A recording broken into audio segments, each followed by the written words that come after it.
Bueno, espero que estén muy bien. Yo estoy aquí como cada 15 días leyendo y comentando la columna de esta semana. Esta semana hablo sobre educación, sobre cómo siento que en Occidente en particular perdimos lo que fue un consenso por décadas y décadas, la idea de que la educación era un bien tremendamente valioso y que todo el mundo debía educarse más y mejor, y cómo eso en buena medida responde a una pérdida en el horizonte y los propósitos de la educación. Recuerden que pueden leer la columna en el diario El Colombiano o en la revista Forbes cada 15 días. La columna de esta semana se titula Cuando la educación se volvió un fin y no un medio. Y dice lo siguiente. En las últimas semanas, en Colombia, un joven egresado de la Universidad de Harvard publicó un video proponiendo movilizar recursos para financiar a estudiantes colombianos admitidos en universidades de élite alrededor del mundo. Su iniciativa surgía en parte como respuesta al fin de un convenio histórico mediante el cual el Estado, en alianza con recursos privados, apoyaba a estudiantes con créditos condonables. Aunque la iniciativa que promovía el joven era completamente privada y voluntaria, el video generó una avalancha de críticas que la calificaban como un privilegio y como una muestra de desconexión frente a la desigualdad del país y las prioridades del gasto público.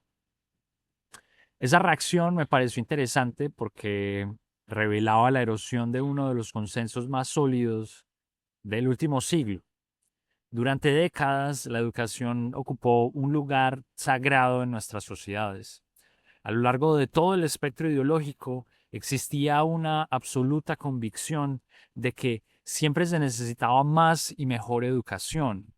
La educación se veía como la vía por excelencia hacia el florecimiento personal, el desarrollo económico y la cohesión social. Simultáneamente, predominaba la creencia de que las credenciales educativas, especialmente aquellas obtenidas en instituciones de primer nivel, eran una señal de mérito y esfuerzo individual. Quien lograba ser admitido en las mejores universidades del mundo representaba un motivo de orgullo colectivo. Ese consenso ya no existe. En su lugar ha emergido una cierta desconfianza hacia la educación. Por un lado, crece la suspicacia frente a lo que realmente señalan las credenciales educativas. Hoy se perciben menos como reflejo de mérito y más como el resultado de ventajas previas, familias con dinero, capital social o capital cultural. Por otro lado, también se ha instalado un escepticismo profundo sobre el valor ofrecido por las instituciones educativas. La pregunta de si el retorno de la educación es realmente superior a sus costos está presente no solo en reflexiones individuales, sino también en los debates públicos.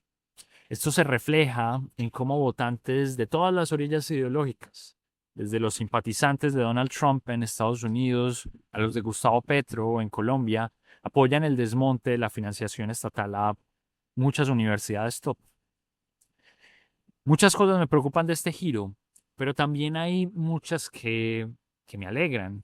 Bajo esta visión sacral del consenso previo, los sistemas educativos no supieron más que crecer, acumulando costosa infraestructura que poco tenía que ver con su mandamiento formativo y aumentando sus plantas de trabajadores, muchos dedicados justamente a manejar la creciente infraestructura y burocracia, con escasos mecanismos de supervisión y competencia. Más importante aún, aquel consenso promovió a muchos a sobreeducarse o a perseguir senderos formativos que tenían una minúscula demanda laboral. En conjunto, eso se tradujo en sociedades que cada vez usaban más recursos para reunir por más tiempo a más personas en rituales sin mayor valor real, pero que en el marco del elogio a la educación se validaban como procesos de formación con virtudes casi divinas. Con la destrucción de aquel consenso, quizá podamos empezar a ver lo terrenal de la educación, entendiendo que, como cualquier otra actividad, compite por recursos escasos y requiere, por tanto, preguntarse no solo cuánto invertir, sino dónde y con qué criterio hacerlo. También debería permitirnos reconocer que, aunque se puede educar en todo, a todo el mundo, no todas las personas necesitan aprenderlo todo, y que la educación sin resultados fuera de ella no es más que un teatro fútil. Mejor dicho, hoy se abre una oportunidad para recuperar un principio perdido, pero de la mayor importancia, y es que la educación no es un fin en sí mismo, sino un medio. El objetivo individual de la educación no puede ser acumular títulos, ni el objetivo colectivo puede ser llenar salones de estudiantes. La educación debe ser una herramienta para que construyamos mejores vidas y mejores sociedades. Y tomarse esa idea en serio exige hacerse preguntas incómodas. ¿Qué educación debemos ofrecer? ¿Para qué debe servir? ¿Quiénes deben acceder a ella? ¿Cómo asegurarnos que efectivamente genere valor? Responderlas honestamente implicará desacuerdos profundos y decisiones difíciles, pero solo a través de ellas podremos retornarle el propósito a la educación. Esa es la columna de esta semana y espero que noten cómo pues soy bastante crítico con lo que es la educación hoy en día. Y tengo tres cosas sobre las cuales hablar sobre o expandir al respecto. La primera tiene que ver con lo que uno podría llamar el fetiche por los diplomas, que es quizá una buena forma de resumir este estado en el que estamos, en el que la educación es un ritual que la gente parece valorar mucho, pero que al mismo tiempo empiezan a reconocer que ofrece menos valor del que debería, ¿sí? Y yo creo que eso inevitablemente debería llevar a pensar qué es lo que se hace cuando se estudia, cuando se demanda educación, cuando se ofrece educación, es decir, realmente qué es lo que se está haciendo.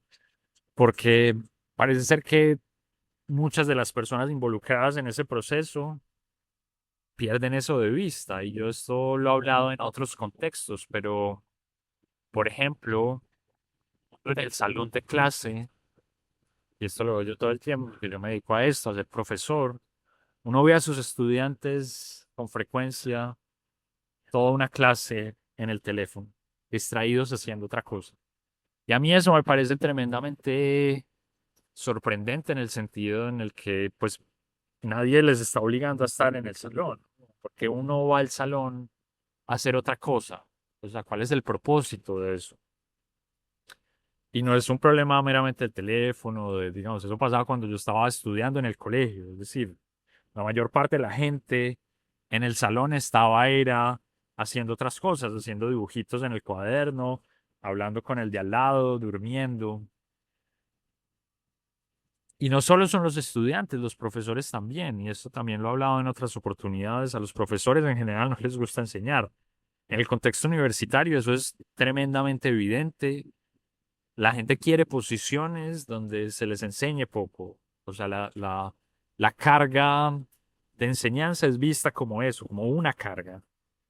Entonces, normalmente, y esto lo puedo decir alrededor de lo que es el mercado de doctores, por ejemplo, cuando están aplicando y les hacen ofertas, en buena medida los criterios para escoger es cuáles de estas ofertas tienen demandas de enseñanza más bajitas, ¿sí? ¿Por qué? Porque lo que se interpreta es que la enseñanza es un peso, ¿no? Es un peso que limita que la gente investigue, ¿no? Donde realmente está el valor de una cadena. Entonces, uno termina en un mundo en el que los estudiantes no quieren aprender, los profesores no quieren enseñar, y sin embargo fluyen todos estos recursos, y no me refiero solo al dinero que está en la oferta educativa, los sueldos de los profesores, los edificios que se construyen, la tecnología que se contrata, todos los administrativos que operan para que se puedan ofrecer los cursos, sino toda la energía de la sociedad, los papás de los estudiantes pasando horas y horas pensando a qué universidad deben ir sus hijos, a qué colegio deben ir sus hijos, porque es mejor, peor, toda la energía que la gente invierte envidiando a quienes van a buenas universidades, a quienes se gradúan de posgrados, a todo eso, cuando realmente cuando la gente tiene la oportunidad de construir la educación, muchos están haciendo otras cosas, ¿no? Eso es como, no sé, querer ganar la Copa Mundial y cuando se está en la cancha no querer jugar, sino, ¿no? Querer tomarse fotos o querer caminar la cancha, ¿no? Sí.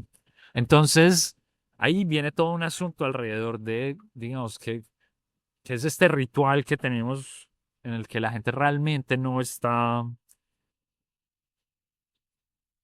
construyendo lo que siente que debe construir, a pesar del hecho de que parece haber un acuerdo generalizado de que es valioso eso que se está haciendo. Y entonces creo que el origen del problema tiene que ver con que el valor de esto, de la educación, de los títulos, se volvió un valor meramente simbólico, ¿no? Un valor de estatus, algo que contribuye a que la gente tenga mayor estatus, pero no mayor disponibilidad de algo tangible que le sirva para algo.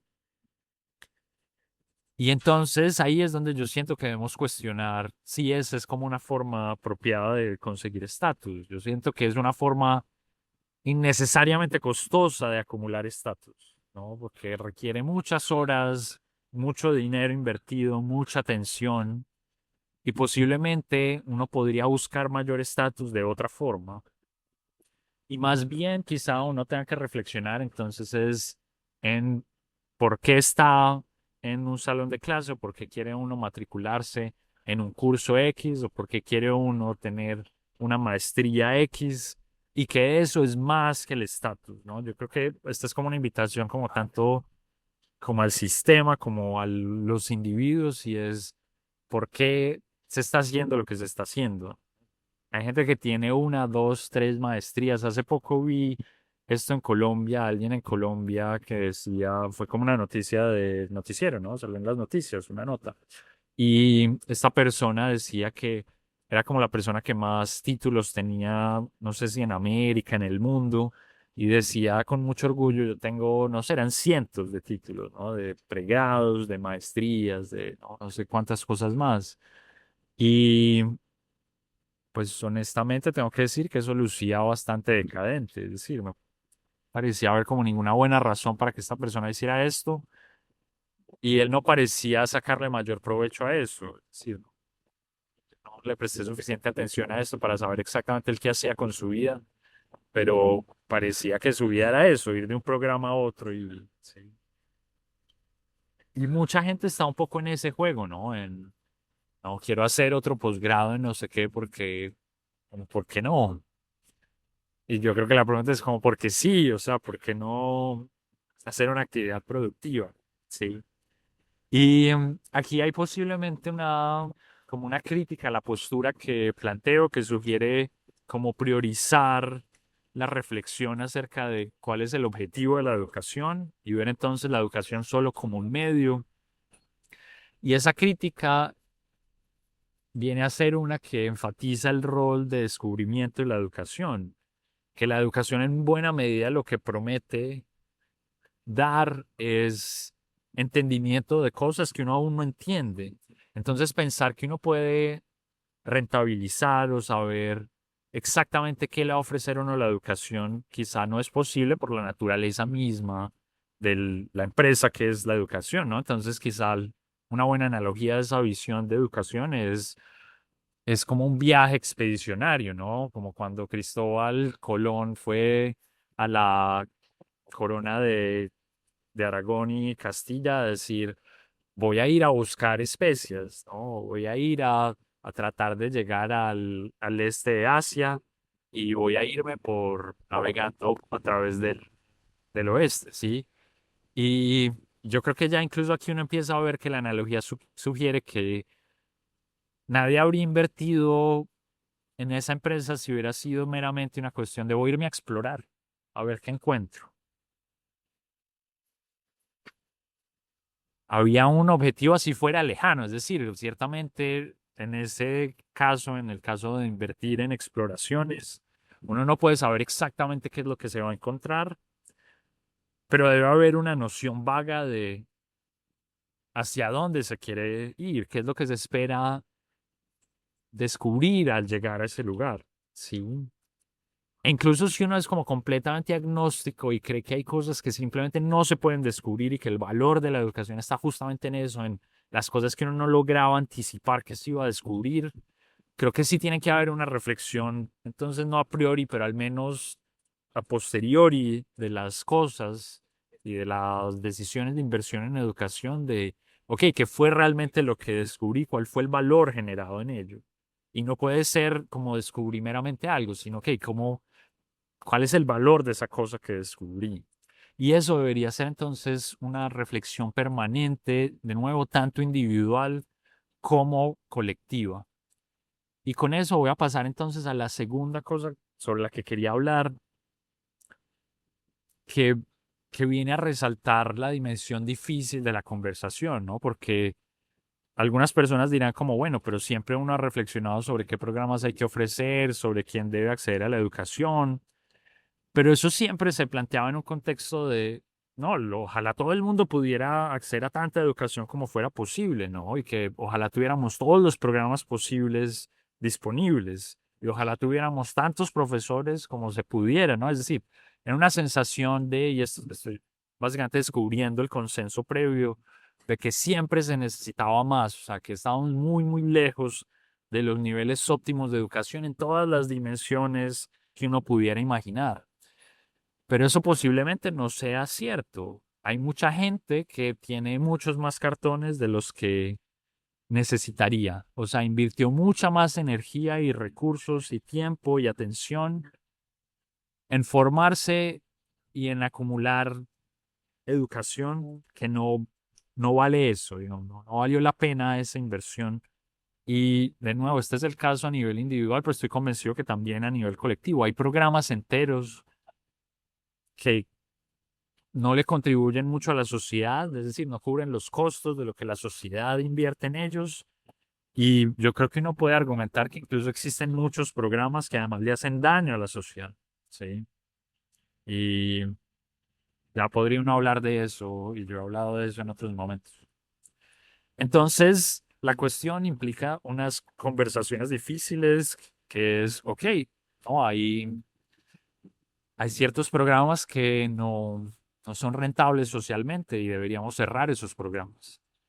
Hay gente a la que individualmente ellos mismos están decidiendo estudiar más de lo que deberían y bueno, pues puesto que es una decisión individual, digamos, pues la gente debe hacer lo que quiera, ¿no? Pero por ejemplo, aquellos que están financiados por el resto de la sociedad o si uno tiene intereses y preocupaciones por personas involucradas en eso, quizá el deber sea decirle a esas personas, no, usted no debería estudiar más, usted no necesita hacer un doctorado, usted no necesita hacer otra maestría, o si usted lo quiere hacer y usted está convencido que lo necesita hacer, la sociedad no debería financiar eso, ¿no? No espere que entonces la matrícula sea gratuita, porque realmente no es gratuita, la paga el resto de la sociedad, ¿no? Porque el costo de producirla no es cero, ¿sí? Y ahí es donde la conversación se hace muy difícil y ha sido muy difícil por décadas y décadas. Las reformas educativas son tremendamente impopulares, tremendamente impopulares. Creo que por muchas razones, una de ellas es justamente ese consenso grande, ¿no? Todo el mundo siente que más educación sería mejor, entonces cualquier esfuerzo por hacerla más eficiente, por reducir recursos, por reubicarlos, suena, hay espacios donde había algo de educación y se está yendo lejos de eso, ¿no? Se está perdiendo algo y eso que se está perdiendo es inevitablemente positivo. Y eso hace muy difíciles entonces las reformas porque, y esto es lo que creo que quiero eh, como resaltar, y es que entonces el apoyo a más gasto, más atención en educación existe a lo largo y ancho de la población, ¿no? Entonces no son solo los estudiantes, aunque en un segundo voy a hablar más sobre el activismo de los estudiantes, pero son los padres de familia, son los profesores, es la opinión pública, es tremendamente, simplemente popular el gasto en educación. Pero además de eso, digamos, además de ser de caer en un espacio como muy favorable a la opinión pública, hay un asunto adicional y es el involucramiento de los estudiantes, ¿no? Los estudiantes que son los principales demandantes de la educación y los que se benefician de los subsidios y los que tienen los mayores intereses en que haya más oferta educativa y más recursos en general en los sistemas educativos. Es gente con, por un lado, mucho tiempo, mucha energía, grandes convicciones, es decir, son grandes activistas.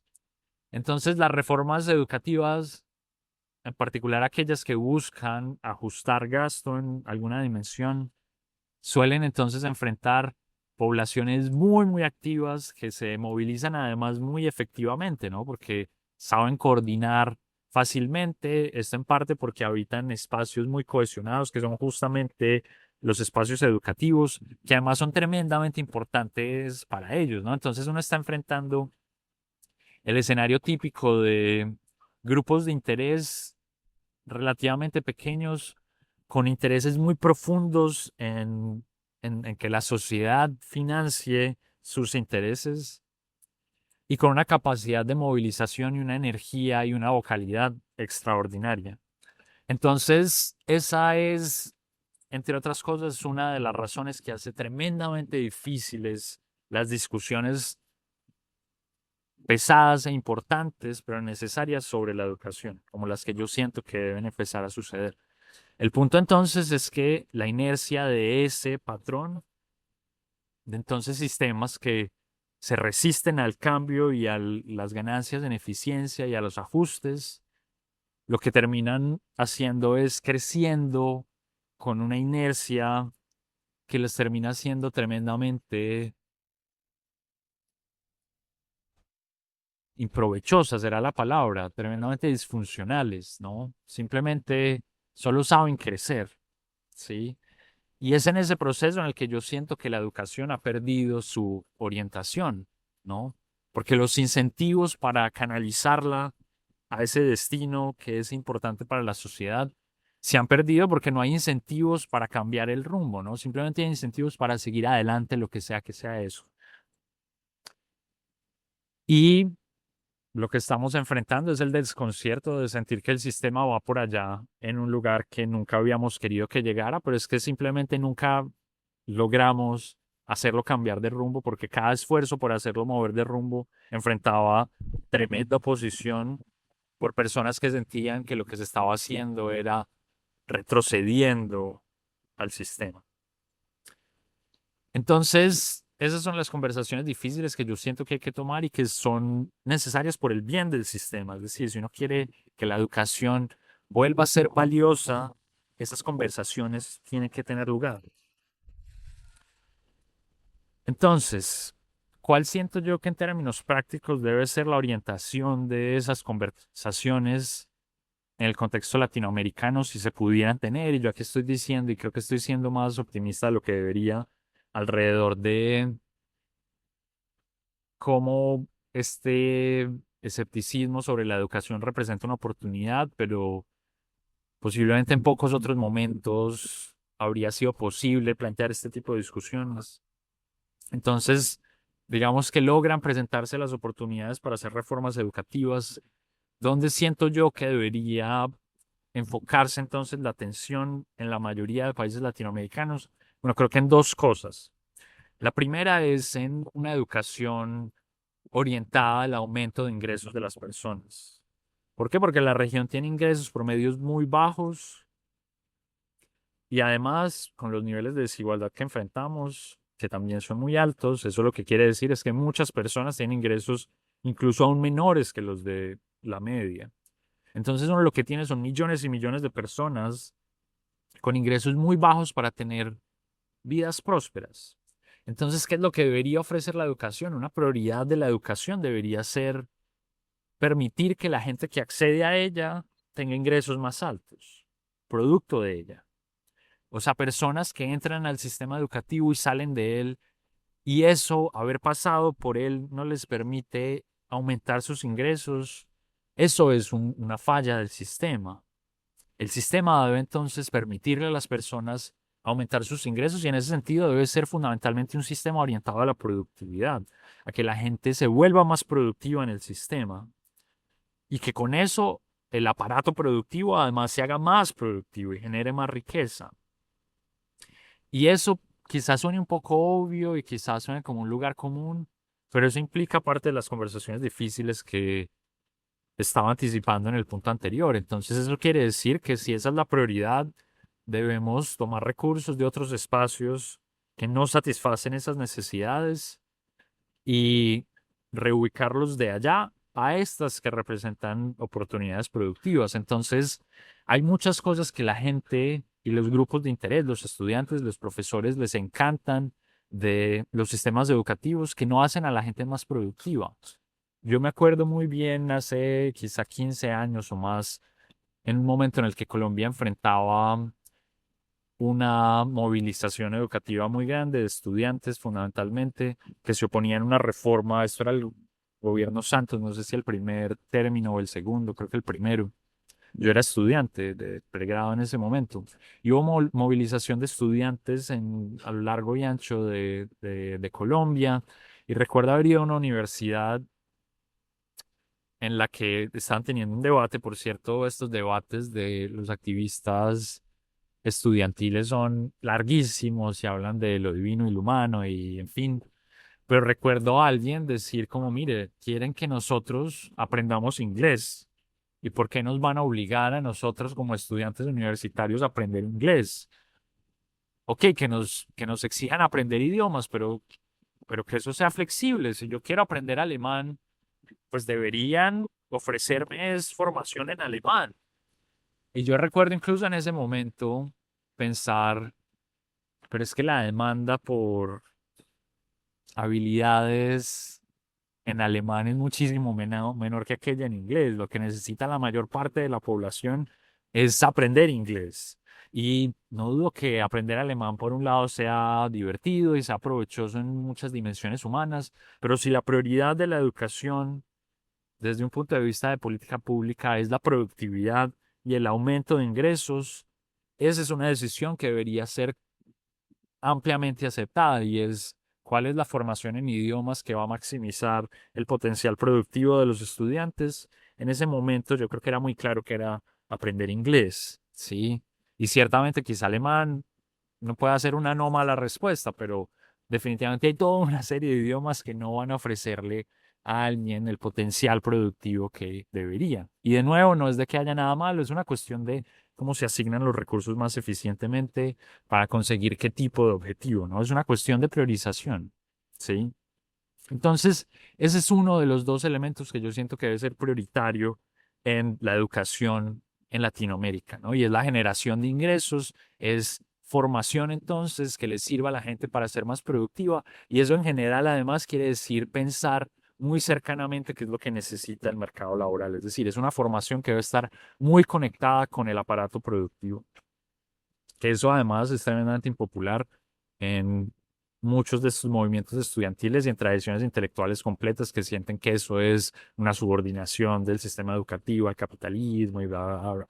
Pero de nuevo, si uno lo que quiere es que la gente consiga mejores trabajos y que la educación contribuya a eso, digamos, los caminos están bien definidos. Ahora, la segunda cosa que yo siento que es prioritaria en el contexto latinoamericano es la formación cívica y democrática. Y esto me sorprende mucho que no sea un elemento regular de la discusión, pero es difícil pensar en algo que pueda ser más relevante para la funcionalidad de nuestras sociedades y el bienestar colectivo que ayudarle a la gente a tener las herramientas para escapar del populismo y la autocracia.